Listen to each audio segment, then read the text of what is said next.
asalaamaaleykum mbokk yi asalaamaaleykum ñëpp man la seen général Kayz Fof maa ngi bëggee ñëpp maa ngi ziar ñëpp sama gaay dama nekk ci ay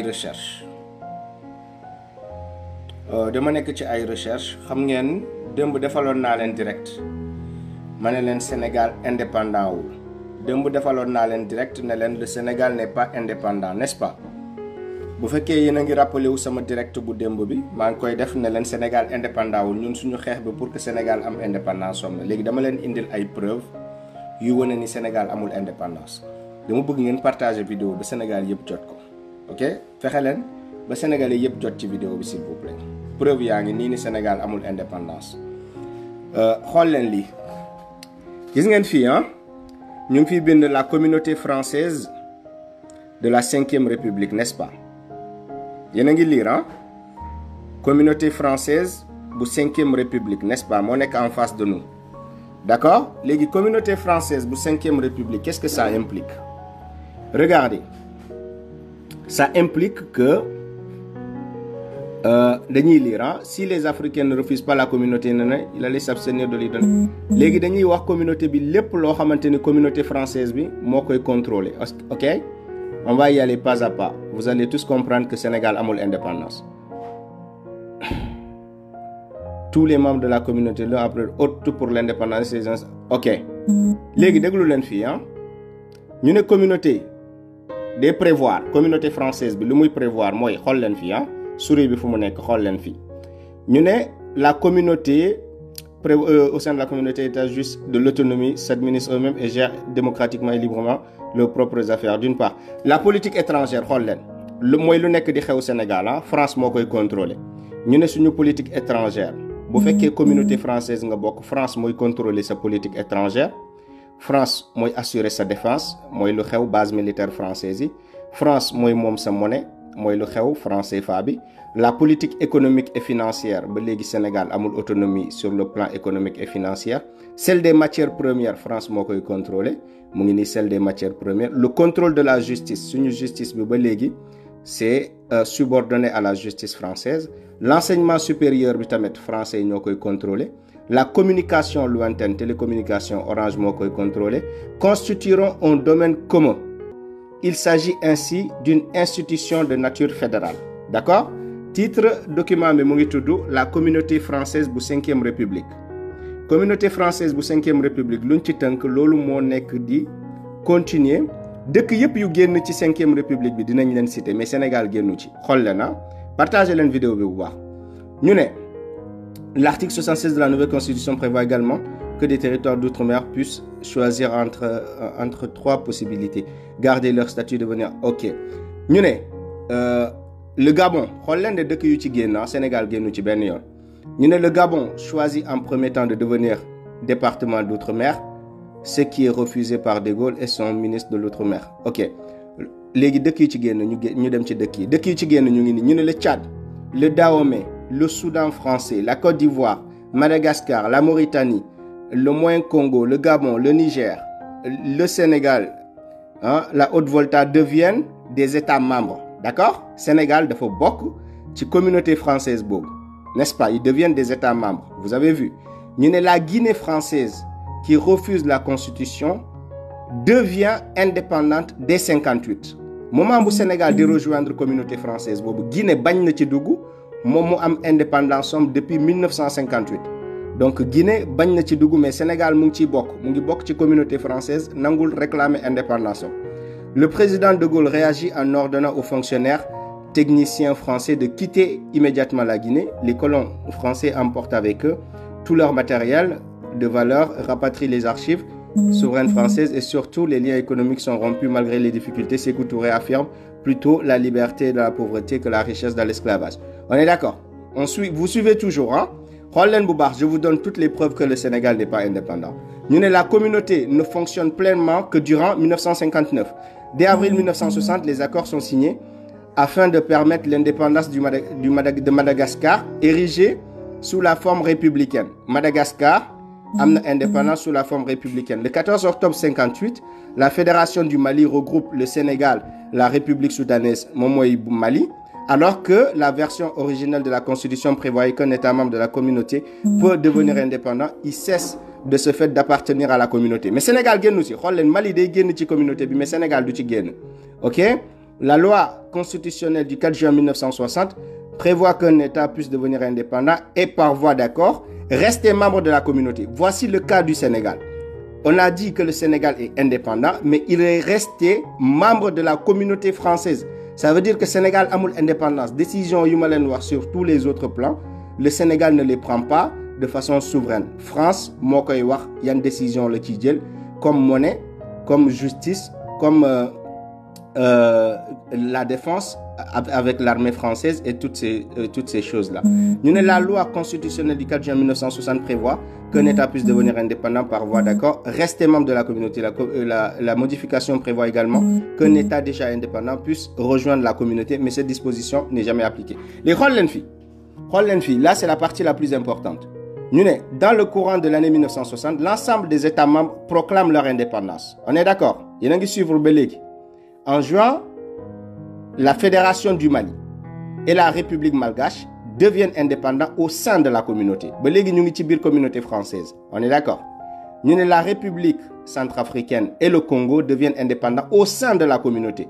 Ci biir communauté bi Belégui ñom ñep France mu ngi leen di note mais indépendance ci tour lañ ko amé mais amuñu indépendance. Le 20 août, le Sénégal se retire de la Fédération du Mali, puis en septembre, la République soudanaise devient la République du Mali et se retire de la communauté. Le Sénégal ne s'est jamais retiré de la communauté. Mali m'a retiré de la communauté. Le 20 août, le Sénégal se retire de la Fédération du Mali, d'accord? Puis en septembre, la République soudanaise devient la République du Mali et se retire de la communauté. En novembre, la Mauritanie devient indépendante et quitte la communauté. Bien que certains États ne soient pas officiellement retirés de la communauté, celle-ci n'existe de facto plus dès la fin de l'année. Le Sénégal ne s'est jamais retiré. Bien que certains États ne soient pas officiellement retirés, Sénégal ci cas bobu la bok. Sénégal musul génn ci communauté française. Donc, notre premier combat d'abord, moy ñu fexé ba Sénégal am indépendance. Kérok mom la len doon wax. Le Sénégal n'est jamais sorti de la communauté française. Jamais. Si vous avez les documents, je vous pousse à la recherche. Document bi mu ngi tudd communauté française bu 5e république. Communauté française bu 5e république. Dem len ngeen tapé ko, vous aurez le document. Lire na len domaine yo xamanteni France mo koy contrôler, moy librement leurs propres affaires. D'autre part, la politique étrangère, mu ngi ni politique étrangère bu Sénégal, France mo koy définir. La défense, France m'a assuré avec l'armée française. La monnaie, France m'a contrôlé avec le franc CFA. La politique économique et financière, les agents français, nous sommes au Sénégal, nous contrôlé ce domaine-là au Sénégal. Ils sont à côté de nos agents nationaux, mais ils travaillent avec des Français. Nous gérons la politique économique et financière du Sénégal. Celle des matières premières bu am Sénégal France ko mom, d'accord, parce que daf ko bokk ak France, loolu la signé ci accord yi bu ñu nekké communauté française. Le contrôle de la justice bu Sénégal, France moo koy parrainé, donc c'est une justice inféodée à la justice française. L'enseignement supérieur bu Sénégal, France moo koy définir. Les communications lointaines, domaine communication, France, moom a monopole bi jusqu'à présent au Sénégal, constitueront un domaine commun. Donc, la famille, Balangandine ay patriotes sénégalais, dañuy demander l'indépendance d'une autre localité de ce pays-là. Concentrons-nous d'abord sur l'indépendance de notre pays. Sénégal a une indépendance. Vous avez vu? Vous allez lire ce document-là. Jamais le Sénégal ne s'est retiré de cette communauté jusqu'à aujourd'hui. Donc jusqu'à Tay, le Sénégal fait partie toujours de la communauté française. Donc le Sénégal n'est pas indépendant. Donc décision du Sénégal le Sénégal doit de façon souveraine. Donc le Sénégal doit lier son destin à la France. Et en même temps, je vais vous faire écouter une vidéo du général de Gaulle. Ok? Il y a une vidéo du général de Gaulle. Vous l'avez justifier les malins noirs. Prenez le général de Gaulle fini. Écoutez cette vidéo, vous pouvez aller la voir sur YouTube. Dégoulou le général de Gaulle. Hein? On est tous des intellectuels. On va réfléchir. Écoutez, dégoulou le général de Gaulle. Dégoulou. de Gaulle à Dakar. C'était le 26 août 1958 et le discours prononcé par Valdiodio Ndiaye résonne encore dans les oreilles des témoins de l'histoire. Il ne peut donc y avoir aucune hésitation. La politique du Sénégal, clairement définie, s'est fixé 3 objectifs qui sont dans l'ordre où elle veut les atteindre. L'indépendance. Face aux plus de 40 000 personnes qui s'étaient regroupées à la place Protet et suite à l'accueil très agité, surtout d'une jeunesse très engagée politiquement et qui s'était radicalisée en demandant ni plus ni moins l'indépendance immédiate, De Gaulle prononça ce discours. déglu leen discours De Gaulle bi. Aux porteurs de pancartes, je veux leur dire ceci. Ils veulent l'indépendance, qu'ils la prennent le 28 septembre. Oui, l'indépendance, que les porteurs de pancartes la prennent le 28 septembre prochain. Mais s'ils ne la prennent pas, alors qu'ils fassent ce que la France demande, la communauté franco-africaine.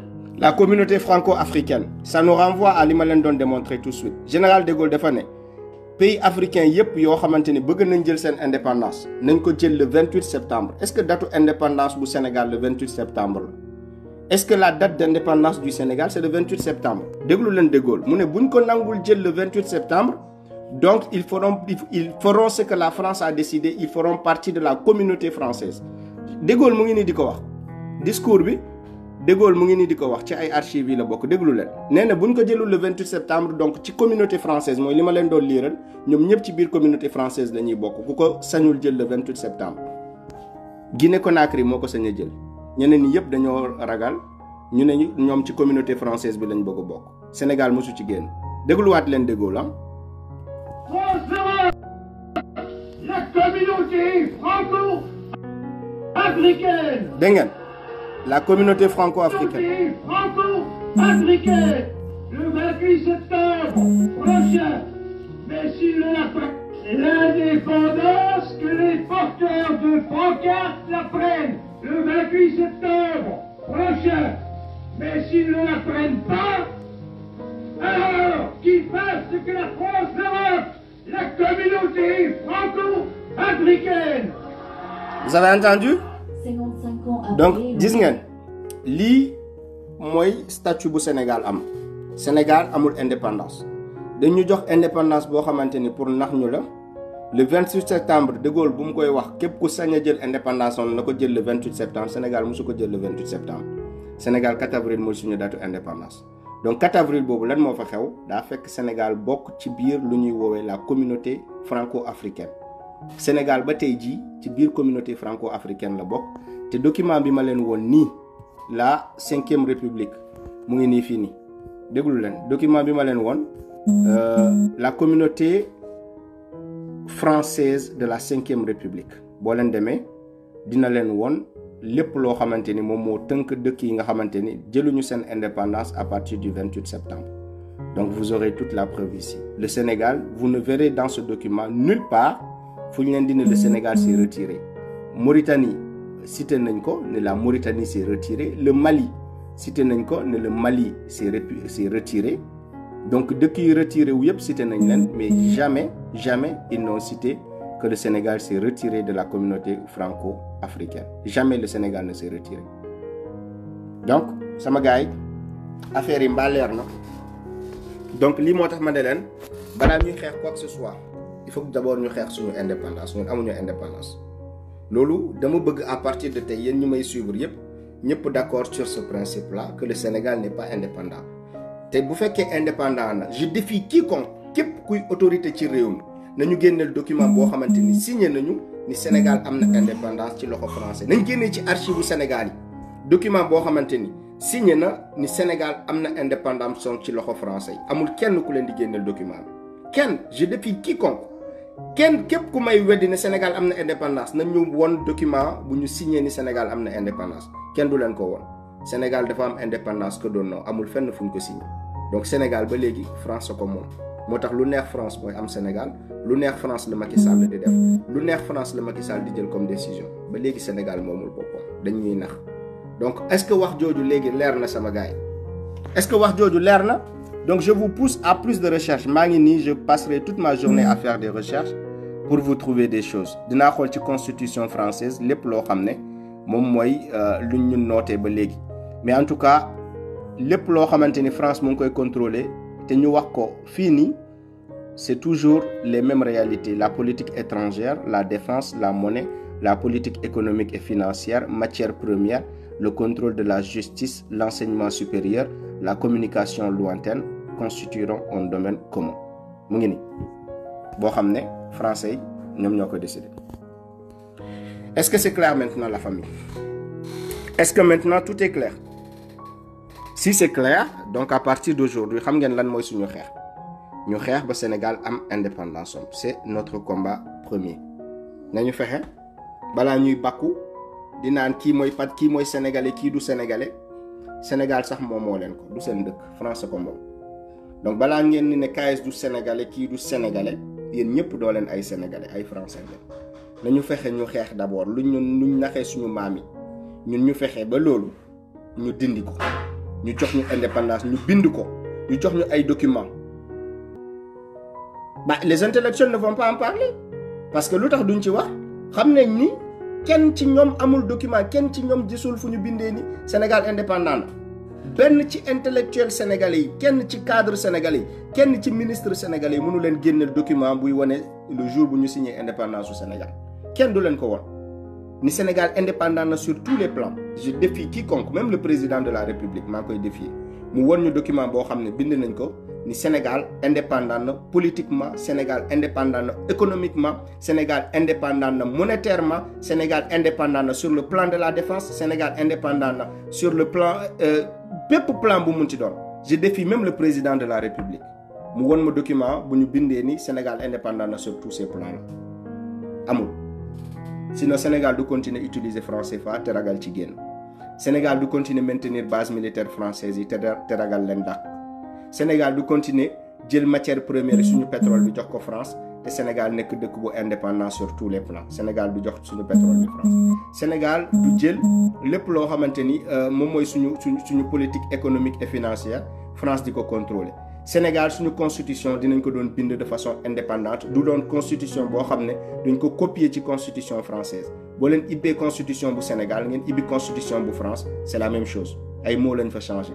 Donc Sénégal dina doon am propre constitution boo xamante ni ci suñu ay réalité lañ koy basé mais Sénégal loi yu am France même loi yooyu ñoo am Sénégal ay polygamie dañ koy tere ay waxu dof yoo xamante ni doo ko mais même exemple même chose lu ñu bind ci constitution française même chose yooyu lañ bind ci constitution Sénégal ils l'ont modifié à quelques mots près lire leen ñaari constitution yi ngeen wax ñu lan moo ci différence lire leen ñaari constitution bu Sénégal ak bu France ngeen wax ñu lan moo ci différence ay mots lañ ci changé transformation phrase yi lañ ci changé tournure phrase yi lañ ci changé mais c'est exactement la même chose.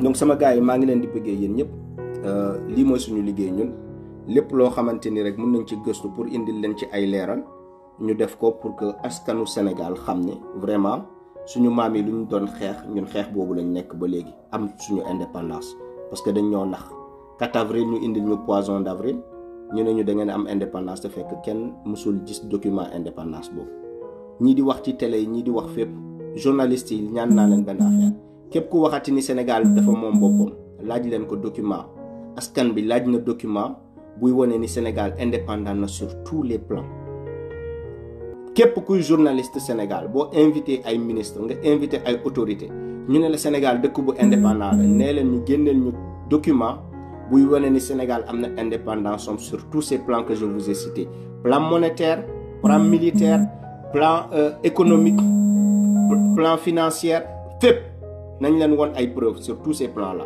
képp ku leen ko mënul woon fenkat la bu leen perdre seen temps ci lu muy wax kenn du leen ko woon la kenn du leen ko woon je défie même le président de la République je défie Macky Sall mu génne document bi teg ko pour démentir na du ko mës a def. Donc jaa ngeen jëf sama gars yi bëggee naa leen yéen ñëpp jël leen vidéo bi ngeen partagé ko fépp ci réew mi sénégalais yi jot ko ñu xam dëgg fu mu nekkee.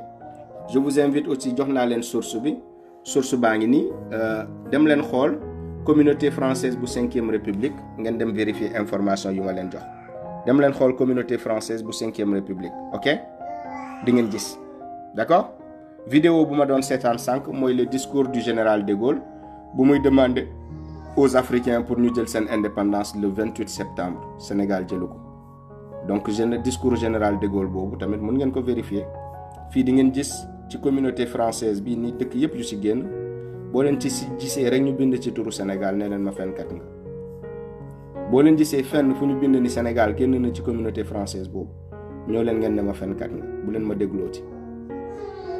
Donc merci beaucoup à tout le monde jaa ngeen jëf merci la famille merci pour votre présence merci à bientôt ciao.